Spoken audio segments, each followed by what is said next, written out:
दत्त संप्रदाय आणि वारकरी संप्रदाय यांचा संबंध कसा आहे? असं आहे, दोन प्रकाराने याचं वर्णन करता येईल. एक संप्रदायाचा संबंध कसा आहे हा एक प्रश्न आहे, आणि नाथ महाराज तिकडून इकडे कसे आले हे दोन प्रश्न. त्या दोन प्रश्नात पहिला प्रश्न असा आहे की दत्त हे गुरु आहे आणि दत्त हे देवही आहेत. तीन देव आहेत ना, ब्रह्म विष्णू दोन्ही आहेत ते, आणि ते कल्पाच्या सुरुवातीला जन्मलेले आहेत. म्हणजे त्यांना कधी मरण बिरण असं काहीच नाही. ते स्मर्तृगामी आहेत. आता आपण बोलायला लागलो की आता उभे आहेत आपल्या पुढे, ते आपल्याला दिसत नाहीत पण आपल्या पुढे उभे आहेत. स्मर्तृगामी म्हणतात त्याला. असे ते आहेत, तशी भक्ती करण्याकरता. तर त्यांचा इतिहास असा आहे, ते सगळ्या देव वस्त्र नसताना वाढा आम्हाला म्हणले वगैरे ती कथा माहिती असेल.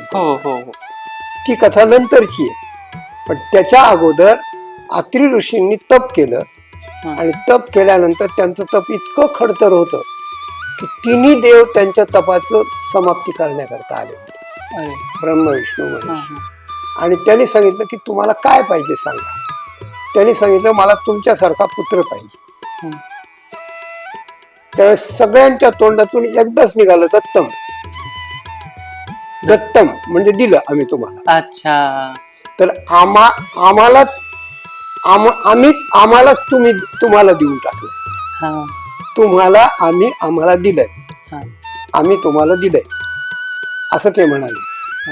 आणि मग पुढे 3 मुख 6 हात वगैरे त्या ठिकाणी त्यांचे झाले.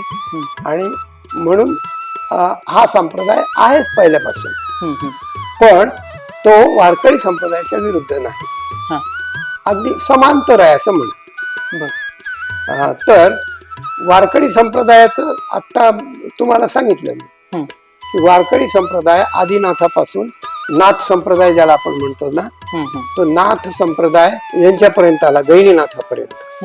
आणि गहिनीनाथाला आज्ञा होती की निवृत्तीनाथांना गहिनीनाथाने आज्ञा दिली की तुझा भाऊ जो ज्ञानेश्वर आहे त्याला हे सगळं ज्ञान तू दे, आणि तो सगळ्या जगाला हे ज्ञान देणार आहे.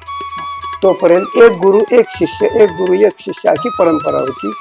आणि इथून पुढे नाथ महाराजांच्या संप्रदायाचाच वारकरी संप्रदाय झाला. माऊलींनी ज्ञानेश्वरी, अमृतानुभव, चांगदेव, 65 हरिपाठ आणि स्फुट अभंग अशी ग्रंथरचना केली. त्या ग्रंथरचनेत आणि ते ज्यावेळेपर्यंत फिरत होते तोपर्यंत त्यांनी केलेली वारी वगैरे याच्यातून वारकरी संप्रदायाचे नियम वगैरे करून दिले जगाला. आणि ते सगळ्या वर्णा करतायत, ते सगळ्या संप्रदाया करतायत, सगळ्या करतायत. ऐका पुढे. मग पुढे ती ज्ञानेश्वरी पण दूषित झाली, पाठभेद झाले, त्याच्यात लोकांनी काहीतरी घुसळलं मध्ये. मग ज्ञानेश्वर माऊलींनी स्वप्नात जाऊन नाथ महाराजांना बोलावलं, कंठाला मुळी लागली म्हणून. आणि त्यावेळेस ज्ञानेश्वरीचं संशोधन करायला सांगितलं. म्हणजे ज्ञानेश्वर माऊली पण विष्णूंचा अवतार आहे, नाथ महाराज पण विष्णूंचाच अवतार आहे. ते या करताच आले वारकरी संप्रदायाकरता. पण गंमत अशी झाली की 6 वर्षाचे असताना ओढ लागून ते जनार्दन स्वामीकडे शिकायला गेले. आणि तिथं त्यांना दीक्षा दिली. ते सगळं त्यांनी सेवा केली. मग दत्तदर्शन झालं, तपश्चर्या झाली. आणि दत्तांनीच सांगितलं जनार्दन स्वामीला, तुझा हा शिष्य विष्णूचा अवतार आहे आणि तो भागवतावर टीका करणार आहे, असं त्यांनी सांगितलं. आणि मग त्यानंतर यांच्या नाथ महाराजांच्या पूर्वजांच्या मध्ये आजोबा होते, पणजोबा होते. तर त्यांच्याकडे पुढे वंश चालवायला कोणीच नव्हतं. म्हणून त्यांनी जनार्दन स्वामींना प्रार्थना केली. आणि मग त्यांना घरी पाठवलं की तीर्थयात्रा संपल्यावर तू घरी राहा आणि गृहस्थाश्रम कर. मग ते आपल्या घरी आले नाथ महाराज दत्त संप्रदायातून. आणि मग तिथून पुढं ज्ञानेश्वर माऊलींनी त्यांना ज्ञानेश्वरी शुद्धीकरण सांगितलं. त्याच्यानंतर त्यांनी भागवताच्या 11 टीका लिहिली. मग भावार्थ रामायण लिहिलं, भारुड लिहिले, प्रचंड वाङ्मय निर्माण केलं. म्हणून वारकरी संप्रदायातच येणारे विष्णूचं ते अवतरण होतं. पण ते तिकडून येऊन इकडं आलं, एवढाच फरक झालाय. आणि तो फरक जरी झाला तरी त्यात काही फरक पडत नाही. कारण टेंबे स्वामी वगैरे हे जे यांच्या संप्रदायात आहेत, दत्त संप्रदायात, ते त्या दत्तांची भक्ती कशी करावी हे सांगतात.